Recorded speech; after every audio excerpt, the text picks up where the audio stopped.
And we know that the humanitarian situation ব্রিটেনের ক্ষমতাসীন labour পার্টির এমপি টিউলিপ সিদ্দিকের বিরুদ্ধে গ্রেপ্তারি পরোয়ানা, বাংলাদেশের দুর্নীতি দমন কমিশনের তদন্ত, রাজনৈতিক ষড়যন্ত্রের অভিযোগ, এক কথায় চাঞ্চল্যকর এক ঘটনা।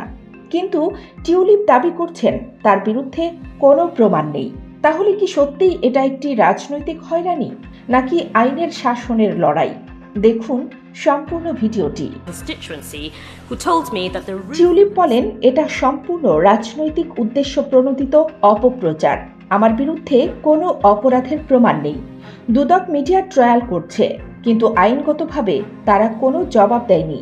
দুদক বলছে তাদের কাছে রাখা তদন্ত নথিবদ্ধ প্রমাণের ভিত্তিতে তারা দুর্নীতির কথা বলছে। টিউলিপ সিদ্দিক আদালতের মুখোমুখি হন, তারপর ব্যবস্থা নেওয়া হবে। একদিকে টিউলিপের দাবি ষড়যন্ত্র, অন্যদিকে দুদকের জবাব প্রমাণ আছে। কিন্তু ব্রিটিশ প্রধানমন্ত্রীর নৈতিক উপদেষ্টার রিপোর্ট বলছে কোনো অসঙ্গতি পাওয়া যায়নি। তাহলে এত বিতর্ক কেন? টিউলিপ সিদ্দিক বাংলাদেশের প্রধানমন্ত্রী শেখ হাসিনার ভাগ্নি। রাজনৈতিক প্রতিপক্ষ ববি হাজ্জাজের অভিযোগের ভিত্তিতে এই তদন্ত। প্রশ্ন হচ্ছে, এটা কি ন্যায্য তদন্ত নাকি রাজনৈতিক প্রতিশোধ? যুক্তরাজ্য বাংলাদেশকে 2B ক্যাটাগরির দেশ হিসেবে চিহ্নিত করেছে।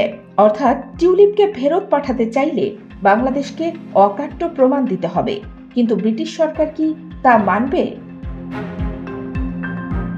আপনার মতামত কি? কমেন্টে লিখুন। এটা ন্যায্য তদন্ত নাকি রাজনৈতিক হয়রানি? আর ভিডিওটি শেয়ার করতে ভুলবেন না। দেখার জন্য ধন্যবাদ। আরও এমন এক্সক্লুসিভ রিপোর্ট পেতে আমাদের চ্যানেলটি সাবস্ক্রাইব করুন, নোটিফিকেশন বেল আইকন অন করে রাখুন। কানিস ফাতেমা নিপা, খবর সংযোগ।